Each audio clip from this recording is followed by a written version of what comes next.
Hi friends, welcome back to my channel Theni Manvasam. இதுக்கு முன்னாடி நம்ம சேனலை சப்ஸ்கிரைப் பண்ணுங்கள், ஷேர் பண்ணுங்கள், கமெண்ட் பண்ணுங்கள், மறக்காம அந்த பெல் ஐக்கானை தட்டுங்க. அப்போ தான் நம்ம போடக்கூடிய ஒவ்வொரு வீடியோ உங்களுக்கு நோட்டிஃபிகேஷன் வந்து நிற்கும். இன்றைக்கி நம்ம என்ன பார்க்க போகிறோம்னா, திருமலை நாயக்கர் மகால். மதுரையில் மீனாட்சி அம்மன் கோவிலுக்கு அடுத்தபடியாக மதுரையின் வரலாற்று சிறப்புகளையும் பெருமைகளையும் தாங்கி நிற்கின்றது திருமலை நாயக்கர் மகால். இதை பற்றி இந்த வீடியோவில் காணலாம், வாங்க. மதுரையில் மீனாட்சி அம்மன் கோவிலுக்கு அடுத்தபடியாக மதுரையின் பெருமைகளையும் வரலாற்று சிறப்புகளையும் தாங்கி நிற்கின்றது திருமலை நாயக்கர் மகால்.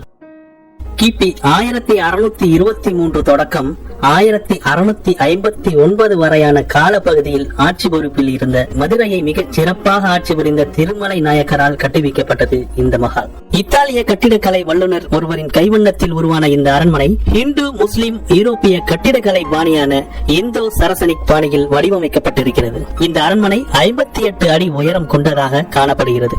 இதனுள் 248 பிரம்மாண்டமான பெரிய தூண்கள் இதனை தாங்கி நிற்கின்றது. மேற்கூரையில் விஷ்ணு மற்றும் சிவன் பற்றிய புராண காட்சிகள் சித்தரிக்கப்பட்டுள்ளன. இதன் உயரம் 58 அடி கொண்டதாகும். நாம் தற்போது பார்த்து கொண்டிருக்கின்ற இந்த அரண்மனை இதைவிட 4 மடங்கு பெரியதாக அமைந்திருந்தது.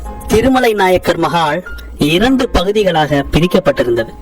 ஒன்று ரங்கவிலாஸ், மற்றொன்று சொர்க்கவிலாஸ் என அழைக்கப்பட்டது. திருமலை நாயக்கர் வசிக்கும் இடம் சொர்க்கவிலாசம் என்றும் அவரது தம்பியான முத்தியாளு நாயக்கர் வசிக்கும் இடம் ரங்கவிலாஸ் என்றும் அழைக்கப்பட்டது. இங்கு சொர்க்கவிலாசம், ரங்கவிலாசம் என 2 முக்கிய பகுதிகளை தவிர இசைக்கருவிகள் இசைக்கும் இடம், படைகலன்கள் வைக்கும் இடம், அரியணை மண்டபம், அந்தபுரம், நாடகச்சாலை, உறவினர்களும் பணியாளர்களும் வசிப்பதற்கான இருப்பிடங்கள் உள்ளடக்கியதுதான் இந்த திருமலை நாயக்கர் மகால். இப்போது மிஞ்சி இருப்பது சொர்க்க விலாசத்தின் ஒரு பகுதி மட்டுமே.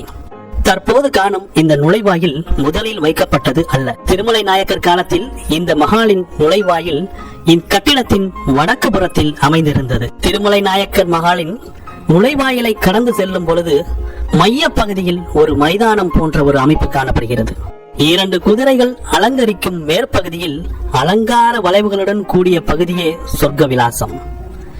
இவ்விடத்தில் கல்பீடத்திற்கு மேல் நுண்ணிய வேலைப்பாடுகளுடன் கூடிய மண்டபம் ஒன்று அமைக்கப்பட்டிருந்தது. இதில் இருந்த சிம்மாசனத்தில் அமர்ந்தே நல்லாட்சி புரிந்தார் திருமலை நாயக்கர் மன்னர். மன்னர் அரியணைக்கு வடக்கு பகுதியில் கிழக்கு மேற்காக அமைந்திருந்தது நாடகச்சாலை. மன்னரும் அரசவை பெண்டீரும் உறவினர்களும் நாட்டிய நாடகங்களை பார்த்து மகிழும் இடமாக அமைந்து இருந்தது இந்த நாடகச்சாலை. சொர்க்க விலாசத்தின் வடக்கு பகுதியிலும் தெற்கு பகுதியிலும் அமைந்திருந்த பிரம்மாண்ட தூண்களின் உச்சியில் அழகிய சிற்ப வேலைப்பாடுகளுடன் கூடிய வளைவுகள் அமைக்கப்பட்டிருந்தது. ஒவ்வொரு தூண்களுக்கும் ஒவ்வொரு சிற்பம், ஒவ்வொரு சிற்பத்திற்கும் ஒரு கதை என்ற முறையில் அமைக்கப்பட்டிருந்தது இந்த சொர்க்க விலாசத்தின் பிரம்மாண்ட தூண்கள். மண்டபத்தை சுற்றி 90 அடி நீளமும் 600 அடி அகலமும் 40 அடி உயரமும் கொண்டு விளங்கிய சுற்றுமதில் சுவரும் இப்போது இல்லை. மிக பலவீனமாக இருந்ததால் 1837 இந்த மதில் சுவர்கள் இடிக்கப்பட்டது. மதிலுக்கு வெளியில் இருந்த நந்தவனமும் அதன் மைய பகுதியில் இருந்த கட்டிடமும் நாம் இழந்துவிட்ட செல்வங்கள் என கூறலாம். இந்த மகால் முழுவதும் செங்கல் மற்றும் சுண்ணாம்பு கலவையால் கட்டப்பட்டுள்ளது. ரங்கவிலாசம். சொர்க்க விலாசத்தின் வடக்கே ஒரு சந்தில் இப்பொழுதும் மிக உயர்ந்த ஒரு 10 தூண்கள் காணப்படுகின்றன. இவை மறைந்த அரண்மனையின் ஒரு பகுதியே. இந்த தூண்களுக்கும் மேற்கு பகுதியில் தான் ரங்கவிலாசம் அமைந்திருந்தது. 10 தூண்களின் கிழக்கு பகுதியில் ரங்கவிலாசத்தின் நுழைவு வாயில் இருந்தது. இங்கு 18 வகையான இசைக்கருவிகள் இசைக்கப்பட்டன. ஆகையால் இந்த இடம் நவபத்கானா என்று அழைக்கப்பட்டது. தற்பொழுதும் இந்த இடம் நவபத்கானா தெரு என்றே அழைக்கப்படுகிறது. ரங்கவிலாசத்தின் நுழைவு வாயில் இந்த நவபத்கானா தெருவிலே அமைந்திருக்க வேண்டும்.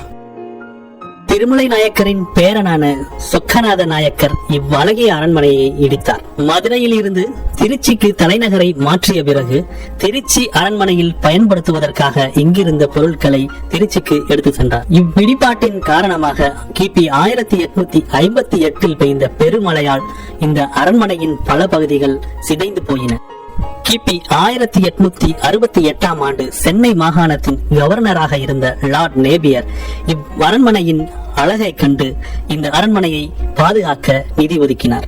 அதன் பிறகு 1872 இருந்து 1882 வரை சுமார் 2 லட்சம் ரூபாய்க்கு இவ்வரண்மனை பழுது பார்க்கப்பட்டது.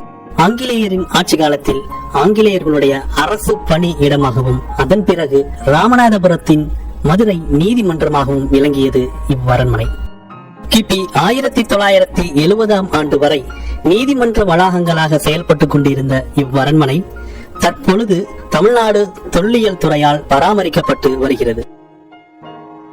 தமிழ்நாடு தொல்லியல் துறையால் பராமரிக்கப்பட்டு வரும் திருமலை நாயக்கர் மஹாலை காண்பதற்கு பார்வையாளர்கள் தினமும் காலை 9 மணி முதல் மாலை 5 மணி வரை அனுமதிக்கப்படுகிறார்கள். மேலும் திருமலை நாயக்கர் மஹாலின் வரலாற்றை பார்வையாளர்கள் அறிந்து கொள்வதற்காகவே ஒளி காட்சி இங்கு காட்சிப்படுத்தப்படுகிறது. காட்சி நேரம் ஆங்கிலத்தில் 6:45 மணிக்கும் மாலை 7:35 மணிக்கும், தமிழில் மாலை 8 மணிக்கும் 8:50 மணிக்கும் ஒளி காட்சிகள் இங்கு காட்சிப்படுத்தப்படுகின்றன. ஆதரவளித்த அனைத்து நல்ல